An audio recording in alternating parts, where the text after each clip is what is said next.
So a few years back, I was posed with the question of, if you were stuck on a deserted island and you only had one lure to take with you to catch fish to eat and of course to have fun, what lure would that be?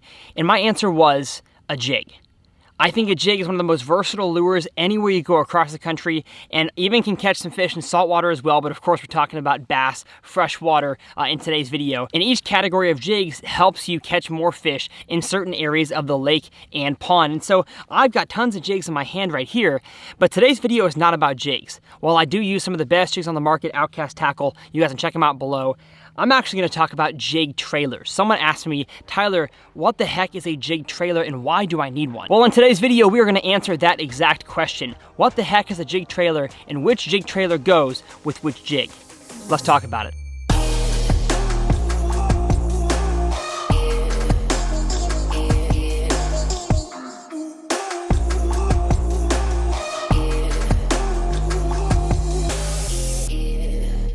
Well, how's it going, everybody, and welcome back to TRF. This is my channel where I teach you guys how to become better bass anglers, and I hope that you leave after watching every single video not only being entertained, but also, like I said, becoming a better bass angler, better, more knowledgeable, more skilled, all that jazz. That's what I'm all about here on the channel. So if you guys have not subscribed yet, hit that subscribe button to join Team TRF, and let's jump into the content. So, like I said, today we're going to talk about jig trailers. Jig trailers can be a complicated topic, but we're going to simplify it in today's video, and the way that I use jig trailers are especially more simplified than I think some other people out there that fish jigs. And so I want to touch on, of course, the very broad topics before we jump into actually looking at the trailers themselves. And the first thing that I want to touch on is, what is the purpose of a jig trailer? A lot of people get a jig in the box like this Outcast Tackle Cage Fighter jig, and you see it's got a hook on it, it's got a weed guard, it's got a head, and it's got a skirt.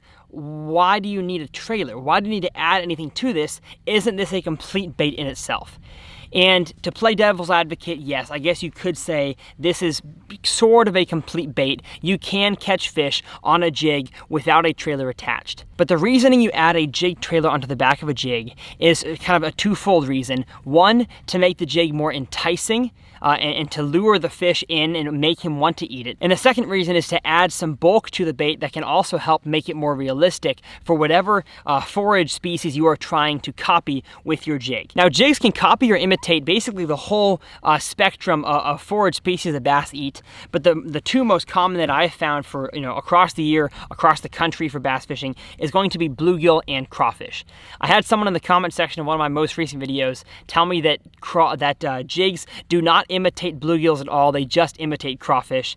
And my question would be, then why is a peanut butter and jelly and black and blue and watermelon colored jig sold so often and not green pumpkin? I mean, I guess green pumpkin is sold a lot, but why are other colors besides green pumpkin and red sold? Why are these other colors sold if they don't imitate bluegills? That whole argument is just incredibly invalid. It is apparent throughout my knowledge and tons of pro anglers and videos that I've watched over the years that jigs imitate everything from bluegills to crawfish, and of course shad during certain times of the year, especially when it comes to the swim jig, the white swim jig, and I guess the white chatterbait as well, because that counts as a jig. It is a vibrating jig, and we'll touch on those trailers a little bit in this video as well. So jig trailers just serve as making the lure have a little more flash to it, a little more pushing of water, a little more vibration, and of course give that jig a little bit more bulk and a little bit, of course, of claws if you're going after the crawfish imitation, to make it more realistic. So that is the purpose of a jig trailer. The second thing we're going to touch on when it comes to jig trailers is that not all of them are created equal. There are tons of different jig trailers, and of course many of them can also be used, as you'll see, as just normal Texas rig baits. We're going to talk about the Space Monkey, we're going to talk about the Menace, we're going to talk about the Rage Bug, the Rage Craw. All of those Strike King soft plastics can be used on their own, but when they're coupled with a jig, it makes them even more deadly. But not all of them are created equal. I would not throw a Space Monkey or a full Rage Monster Menace on the back of a tiny 16th ounce finesse jig. I just wouldn't do that because it wouldn't fit the bait. So what you have to do when looking at a trailer is you have to consider, of course, what color your jig is.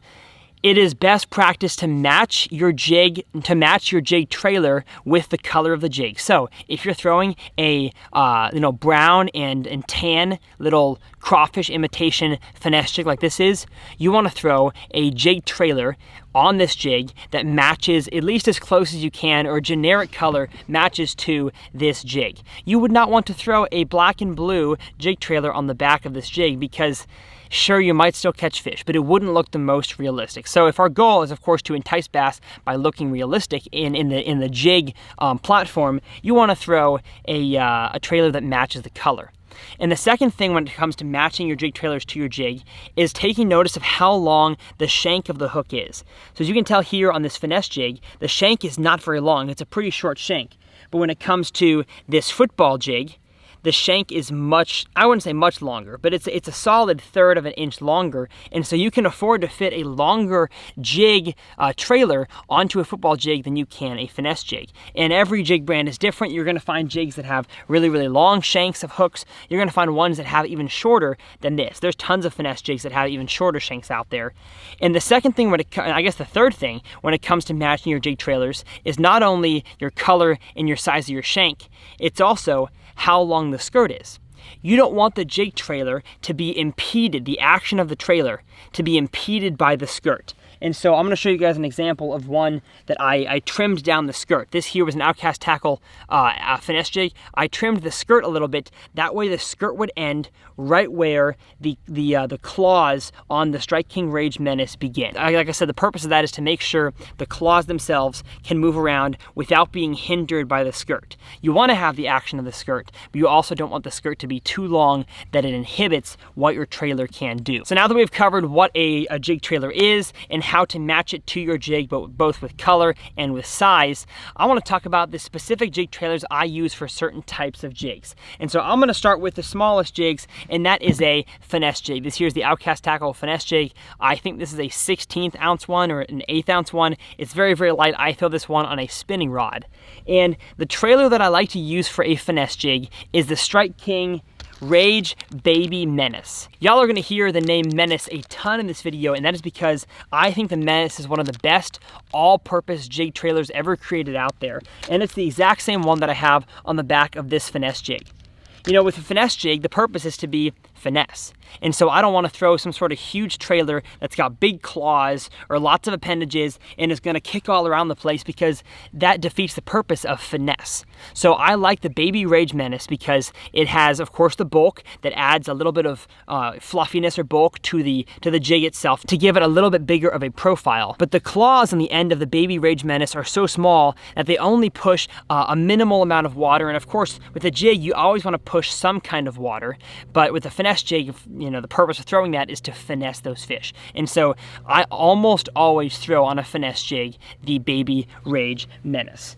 And so I'm gonna go over how to rig a jig trailer. They're all the same. At the end of this video, I'm gonna show a B-roll shot of me rigging one up on camera. But that is the finesse jig for you. Next is going to be the all-purpose jig. There's tons of jigs that can fit into this category. In the Outcast Tackle, there's the Juice jig, there's the Stealth Fighter, and there's the Cage Fighter. I just love an all-purpose jig. It's got a relatively flat, kind of not football-shaped head. Football is like this, where the football jig, where it is perpendicular to the direction of the hook. I'm saying this is kind of a bean or a football shape, but parallel in line with the hook itself. And this is great for everything, for casting around wood, grass, docks especially. I love all-purpose jigs. And my favorite trailers for all-purpose jigs has to be the normal-sized Menace. So we have the Baby Rage Menace, which is 3-inch. The normal Rage Menace is 4-inch. So I like to throw either the regular sized Rage Craw or the regular sized Rage Menace. They are both 4 inches long, and that fits any medium-sized jig. So the hook shank on here is a little bit longer than your finesse jig is going to be, but also the skirt is probably going to be longer than your finesse jig is. So you have to have a bigger trailer to take up some more of the space on the jig. Now, of course, you don't want it to be too long, and you don't want it to be too short that the skirt inhibits the action of the claws. But like I said, with a medium-sized jig, just an all-purpose, I stick with the Menace or the Rage Craw. The next category is swim swim jigs. Swim jigs is one of my favorite ways to catch bass, and I definitely learned a ton about them this spring and made a lot of videos for you guys. I may, as I head my way up north for the summer, make some more swim jig videos for y'all, because it's just such a fun lure to throw. And the two lures that I like to throw for a swim jig are literally identical to the all-purpose jig. It is the Rage Craw and the Rage Menace. Now, I usually throw a Rage Craw when it comes to a white swim jig, and I usually throw a Rage Menace when it comes to a bluegill swim jig. And the way that I rig the swim jig is a little bit different than I rig any other type of jig. So whether it's finesse jig, all-purpose, football, I'm rigging the trailer, as you can see. If the jig was to lay on the bottom, the claws would lay out like this. So when you swim the jig through the water, you hop it, the claws are going like this in reference to the water column. When I'm fishing a swim jig, especially a bluegill one, I'm gonna rig the Menace sideways. So I'm taking this finesse jig, for example, I'm gonna rig it like this, where the claws, if you were to lay it directly on the bottom, the claws are actually sitting up into the air like this. So instead of them paddling like this when I'm swimming a bluegill swim jig, they're actually paddling like this. And I think that imitates a bluegill's tail a lot more than this does. But when I'm throwing a white swim jig, I will switch it up between horizontal and vertically rigging it, but most of the time, just to get the most action out of it possible, especially on a shad spawn deal when you want to throw up the most commotion as you can with a white swim jig, I'm going to rig it just like I have on this rod here, just like I did with a normal jig trailer hooking. I guess I would call this parallel, not perpendicular to the, or I guess no, this is perpendicular to the hook, not parallel to the hook. So as you lay it on the ground, it falls like this, and it kicks like this as it goes through the water, not like this. So bluegill, you want it to kick like this. Shad, you want it to kick like this. And of course, in all my videos, I say you can catch them doing whatever. So you're gonna find times when they bite better doing something, but most of the time, I'm throwing a swim jig in those two different ways. Now, sticking in the moving jig category, we're gonna go to the vibrating jig. The vibrating jig has two different trailers that I use, and that is, you guessed it, the Rage Menace, the normal sized 4-inch Rage Menace, and also the Strike King Blade Minnow. Now the Blade Minnow comes in many colors. It comes in both green pumpkins, watermelons, and white. Now of course, if I was to throw a Blade Minnow on this one, I would throw a green pumpkin to match. But oftentimes on a shad, chatterbait, a white, translucent, I will throw the Blade Minnow because they've designed this thing to work really, really well and impart a ton of action and also add a little bit of bulk to your vibrating jigs like the Thunder Cricket. But when it comes to the green pumpkin ones, I usually throw the Menace, and I usually rig it just like I do the swim jig, with the Menace claws swimming this way as the jig works, not like this. We're gonna jump back to the all-purpose slash skipping jig for one quick second. I forgot one more trailer that I like to use, and it is the Strike King Rage Chunk. The Rage Chunk I found is great for when you have to present a very, very small sized all-purpose jig. So like the Cage Fighter is a slightly smaller sized jig than their juice jig is, and is definitely smaller than a ton of other all-purpose jigs on the market. And so I like to pair it with the Rage Chunk. Now, when we're talking about a chunk trailer, that dates back all the way to when anglers used to use what's called a pork chunk trailer. I think it was actually a pork rind. I have never used one in my life because we have plenty of good synthetic plastic trailers. Back in the day, they actually used to use pork as a trailer on a jig, and they would just kind of hook it on the back and let it fall off and let it hang off and let the I guess pieces of pork do their work. I've seen some in tackle shops, so definitely interesting. And the Rage Chunk, I think, is the one that comes closest to kind of the pork chunk type of trailer, where it still imparts action, but it fits perfectly on the shank of the hook without too much sticking out. So it's kind of like a finesse trailer, but also works really, really well for skipping and presenting a smaller, compact jig package when those fish are feeding on smaller bluegill or smaller crawfish. The category that I'm going to discuss last is going to be your larger style of jigs, and that is your football jig and your larger style flipping or big grass flipping jig. Now, I'm lumping these into one category because the jig trailer that you use for both of these is mostly to add bulk, not to add action. when you are dragging around a football jig and when you are flipping a big flipping jig, most of the time that is going to be a reaction style bait. So of course a football jig, it's dragging down there, it is pushing dirt, it is pushing sediment, it's causing a commotion. A fish sees that thing, it sees any kind of claws and it eats it. Mostly big fish eat a big football jig. And a flipping jig, of course, is totally reactionary, where a fish is just sitting there in its hole in the grass and a big old hunk of soft plastic and lead drops in there. It doesn't have time to look and see, well, was that menace a little bit too long? Is the skirt impeding the action of the claws? That's baloney. Those fish are most of the time on a flipping jig eating it based on a reaction style. So that is mostly to add bulk. So when I'm throwing a bulky style of jig, I'm throwing one of three trailers. We have the Rage Magnum Menace. It is a 5-inch menace, of course the same body style and slightly bigger claws. That is kind of a more niche one that I don't throw very often. The ones that I do throw are the Strike King Space Monkey and the Strike King Structure Bug. The Structure Bug is the biggest that I'll go, and it's mostly for a football jig when I want to impart a ton of bulk, but also have some great claws to move around.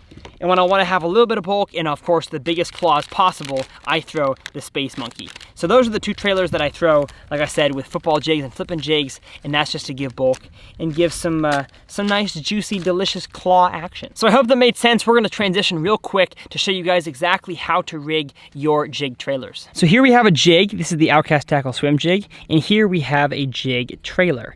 Now what we're gonna do is we're going to flip the jig upside down and make the skirt fall, as far away as you can from the jig. That way you have easy access to of course the hook and the hook keeper that comes with most jigs. And so you want to take your trailer and you want to measure out. If I was to drop this down and look at it, is the skirt impeding the trailer? And in this case, no, it is not. So we don't need to trim the skirt at all. And so I'm gonna move this back and I'm gonna line, just like I did with with the Texas rig demonstration I showed back in the spring. You wanna line up your jig trailer with your hook to see exactly where it should poke out. And so if I decide to, I can kind of pinch or bite some of this off here. On this demonstration, I'm not going to. I'm just going to line it up, and I'm going to notice, all right, the hook is going to poke out just kind of right about like there. So I'm going to keep track of right where that is, kind of where the color shifts from green pumpkin to blue, kind of right there. And so what I'm going to do is I'm going to start poking it through, and it is very, very important that you keep this as straight as possible. So I'm going to peel back with my right hand. You can do this with whatever hand you want. I'm going to hold the weed guard back. I'm going to make sure that this is threading on the hook as straight as possible.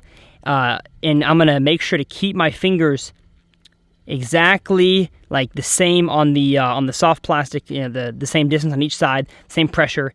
And I'm going to feed it up right to where the color was. I'm going to poke it out just like that. Move the weed guard back on this side, and then feed the jig all the way up onto the keeper. And then I kind of do a little pinch there at the end to make sure it stays. And that right there is how you do a jig trailer. Now this here is the swim jig, so of course the bluegill, I had the claws go this way, as you can see. If I was to rig it the other way, I would just poke the hole out, poke the hook out right there instead of right there. That way the claws would be facing this way instead of the way they're facing right now. So that is how you rig a jig trailer. It's going to take a lot of practice. You're going to have a lot of jig trailers you mess up because you don't keep them straight. But the goal, like I said, of a jig trailer is to add bulk and entice a fish. And the best way to do that is to make sure your jig trailer is perfectly put on there, just like that. Nice and straight, nice and even, no clump here. If you do it with too much soft plastic, it'll look like this on your jig where you didn't poke it out early enough. And if you poked it out too early, it'll kind of end like this where you have not enough and it's just kind of dangling off. So the goal is to have it poke out right where the hook starts to bend, just like I did. So we're gonna end this video with a few little jig fish catches to give you guys some fish catching action. And I sincerely hope that you enjoyed. I love teaching you guys the most that I know about bass fishing. I don't know everything, but I know some things. And so I love teaching you guys what I know. And of course, I love to hear the stories of you guys putting these tips to work and catching some big bass and of course, some new personal bests. So thank you guys so much for watching, and we'll see y'all next time. Yep. There we go. Gotta ski him in. Alrighty, fish numero uno for me. Real healthy. Little, oh gosh, thank you, buddy. Todd said fish landing violation. That was cool. That was cool. Oh, I don't think it's a better one. No, it's not. The way he jumped was crazy. All right, 2-2. Lots of grass and a fat Rayburn bass. Outcast tackle, got him good. They are so healthy in here. I love it.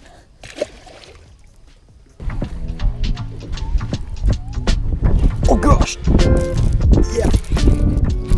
I think so. Yeah. Oh yes. There we go. Let him fight a little bit. Dude, that bite was like the lightest thing. Come on. Yes, sir. Look at that thing. Look at that fat, chunky Rayburn bass. Goodness gracious.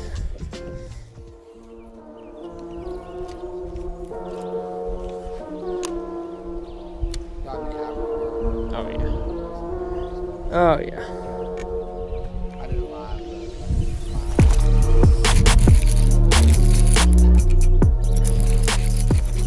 Oh. Yes, sir. Yes. Gosh. I boat flipped that one a little bit. There's got to be a fish up in there. Like Wheeler. I watch Wheeler stuff. Uh-huh. How can you not? Oh gosh. No, it's not. Yeah. Hopefully you all heard me say that. I said there's got to be one in there. As I give it a nice skippity skip. There he is. Just a little guy. Ding. Ah.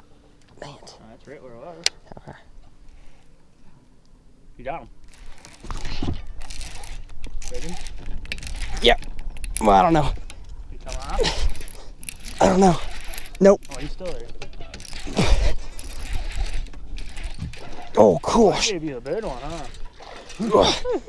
That for you? Holy You cow. him. Well, I'm on 20-pound fluoro. Yeah, so you ain't flipping them down. No. Why did I give you the big one? I don't know. You, Nope. You made the drive. Get up running. Can you get him? Just bring it off the pencil reed. There we go. Yes, sir. That's a good one. Can you break off that reed right there? Oh, yeah, sorry. Mike was like, you got him. And I was Minnesota nice right there. like, that's Minnesota nice. He gave me the big one. Heck yeah.